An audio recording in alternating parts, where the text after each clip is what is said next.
So hello and welcome to Writers Read in March 2022. I'm absolutely thrilled to have Tammy Robinson Smith with me today. Tammy is all the way over in Virginia and here I am in Scotland. But we both got the sun, so that's great. But Tammy, you're Yes. warmer than I am, aren't you? You're 70 degrees, did you say? Yes, we're in the 70s here. We're having a little bit of a heat wave for us for this time of year. Wonderful. What started you on your writing journey, Tammy? Oh, You mind just sort of going back into that? Well, I have to go back a few years. Actually, I always loved to read, and I think like most writers, I started as a reader.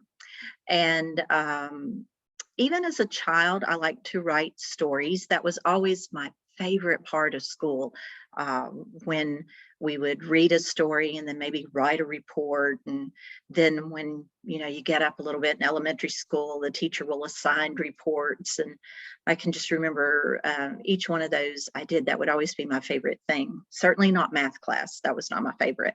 Oh, you and me both. You and me both. Like most writers, I'm not much on the math.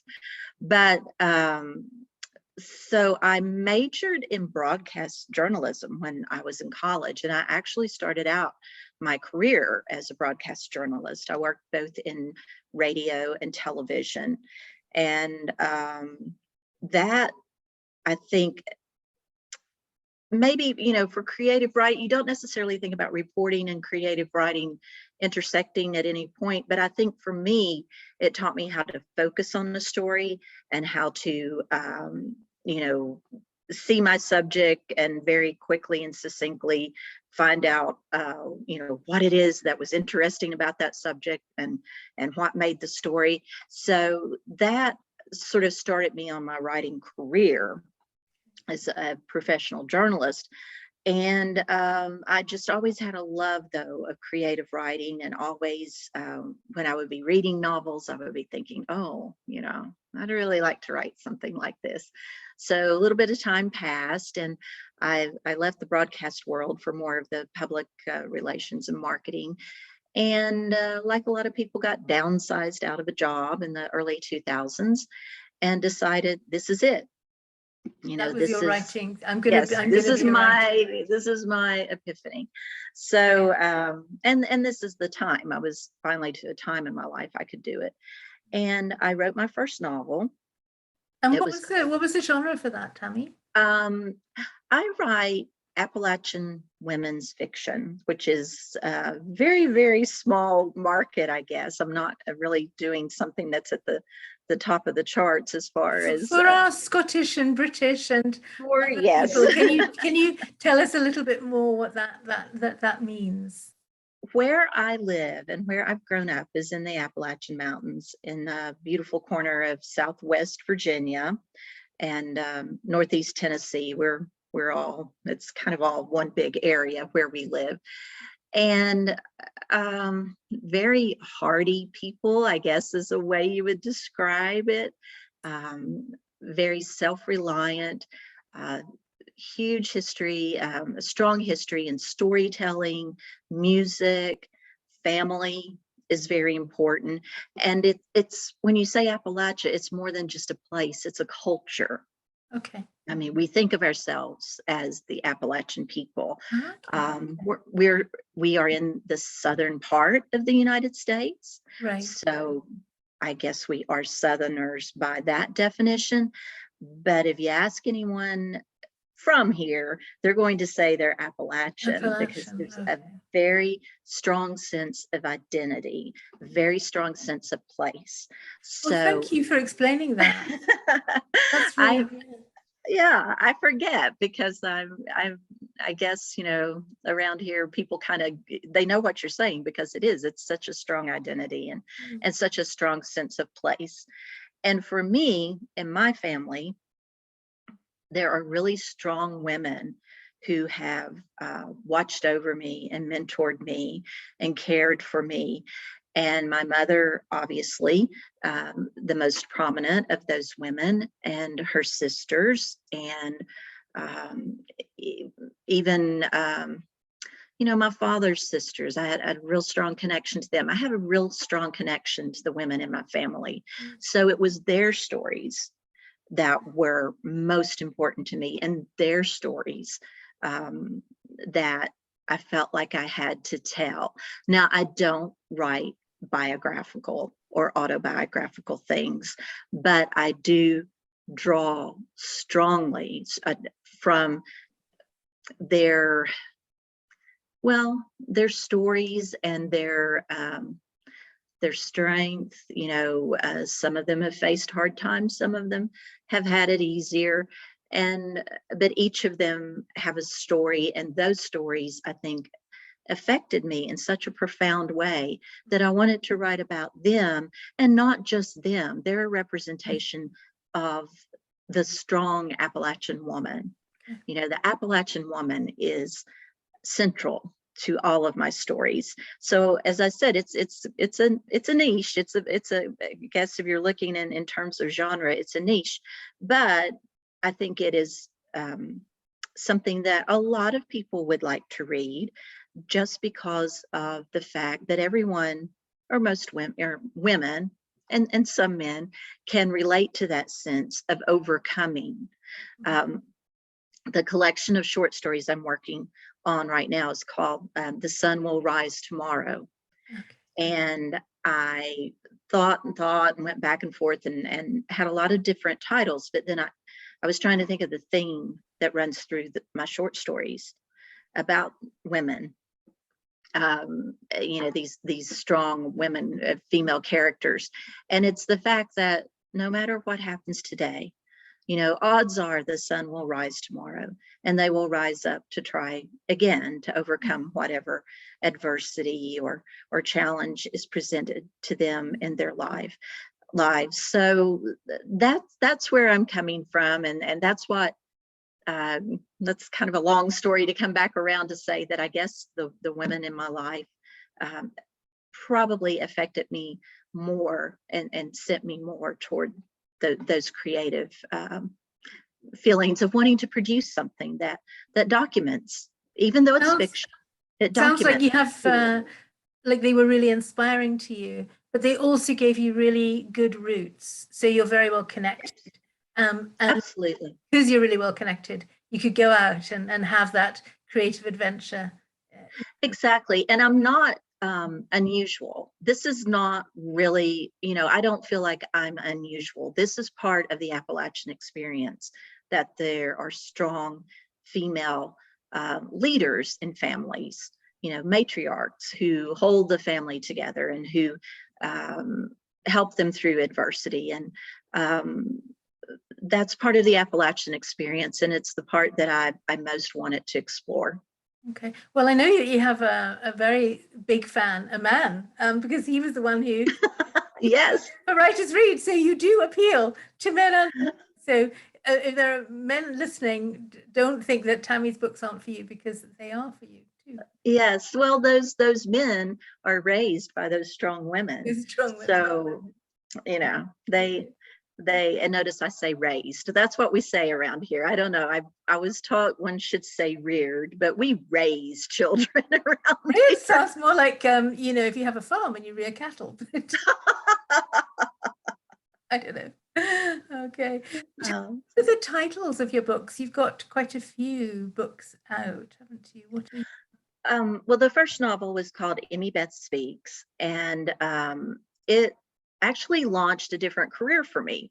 As I said, when I started writing that, then I noticed that there was a need for a publisher for women writers, especially women writers of Appalachian fiction. So I started a small press called Mountain Girl Press, and I published many female writers from around the area. So I do have a lot of titles. I didn't write all of those books, but I published quite a few.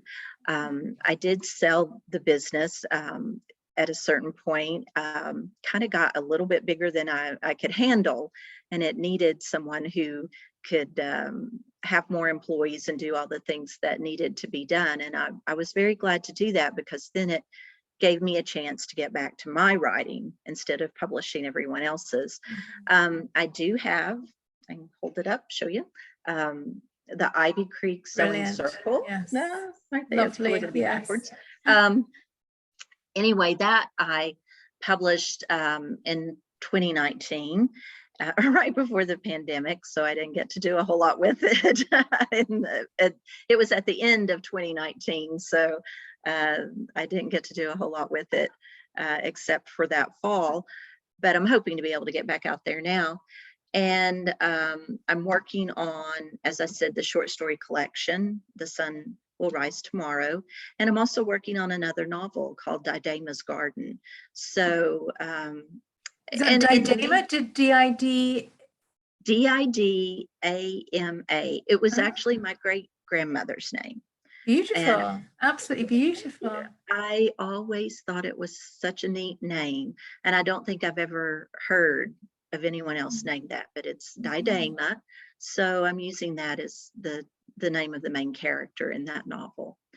And hopefully, like I said, I'm working on these projects. I've not been pushing myself as hard as I could, but I'm hoping that with this spring coming, that maybe we'll see some forward movement more than I have made so far. Sometimes I tend to fiddle with stuff too much. I'm afraid to let it go. Okay, well, yeah, it's like you're letting your babies grow up when you put the words out there, isn't it? It's quite it can be quite scary. Absolutely, it is very scary. Yeah. So let's hear some of your writing, Tammy. Would that be all right? What were you going to read for us? I'm going to read from the Ivy Creek Sewing Circle, and let me find. Let's see, and I say in the dedication to the book that this book is dedicated to all the mountain girls. I kind of like the term mountain girl, so I use that to dedicate it. This book is told from the story, or told, excuse me, from the viewpoint of a young girl who is watching her mother and the ladies in her mother's sewing circle deal with, just the daily things that go on in their lives. And she kind of sneaks in to listen in on the sewing circle each Thursday when they meet, because she's a curious child. But I guess my point is that I wanted to show how much that what we as females do affect the younger women in our circles. But it starts off with Emmy Beth recalling something that has happened in the present day. So all that to say, here's the start of the Ivy Creek Sewing Circle. My best friend Karen called early this morning to let me know that Sissy Hudson died last night. Karen's younger sister is married to Mrs. Hudson's son, Tom. It breaks my heart to think that she was the last living member of the Ivy Creek Sewing Circle. They're all gone now. It seems like just a minute ago they were sitting around our kitchen table sewing on lap quilts for the residents of the nursing home, eating cake, drinking coffee, and chronicling the happy times and sad times that came their way. Those women meant so much to me when I was growing up. I'm not sure they ever knew how much they influenced the decisions I made later in life. All I know is I wouldn't be the woman I am today if it weren't for them teaching me about life, friendship, the meaning of a good laugh, and a good cry. Now, I understand how much they helped my family and me back in the summer of 1971. I'm sure I didn't know anything about what it meant to be a strong woman back then, but before another year had passed, I had seen it in action. Those women taught me that being a woman didn't mean I ever had to take a back seat and let life happen to me. They taught me that women are strong enough to take care of themselves and to take care of their families, no matter what obstacles they encounter. I'll be making a trip out to Ivy Creek in a few days to mourn the passing of the last original member of that special group of women. One thing is for sure, though, I will never forget what they taught me that summer. The summer I learned that girl power wasn't just a catchphrase. It was a way I could live my life. Oh, wow. So Thank you. all of that to start her story. Strong images, the images, all the detail that you've put in there. I love that sort of, that you've taken a lot of care about the detail of what she would have seen, and as well as her reflection of what she would have heard, and then the foreshadowing of what's going to come in her story. Beautiful, Tammy, beautiful. Oh, well, thank you. She's a really strong character, even as a child. And I will say there probably are biographical bits of me in that, because I loved to, this is a horrible thing to tell, but I loved to listen in when, and all the women were gathered, and they would gather, of course, and gossip, talk. I guess, it was nice free therapy sessions maybe for women back then. And I just was always curious, that's how you found out the good stuff, was to listen in. Yeah. And I was kind of a quiet, unobtrusive child. I learned early, if you stayed quiet and out of the way, you could stick listen around to, you can hear hear what lots. was going on. You can be really well informed when you're quiet. Absolutely. I know. Maybe that started my career as a reporter. I'm not sure, but so yeah, throughout the book, Emmy Beth, she actually has a little cabinet she hides in her mom's kitchen, and because she's kind of small for her age, and she can scoot in there and listen in on what's going on. So those are the kinds of stories I like to tell. Wonderful. And where do we find your stories, Tammy? People want to go and rush out and buy your books today. Where will they go and find you? Well, actually, Amazon is where you can find that's probably the most easily accessible. I also have a website, tammyrobinsonsmith.com, and you can go there, and it has a link that will take you to a way to buy the book. I'm on Facebook at Tammy Robinson Smith Author, and you can always contact me directly there, or on Instagram at TRS Author. Brilliant. Well, that's lots of choice. Find you. Thank you. It's been an absolute joy to talk with you. Great mug, by the way. Oh, thank you.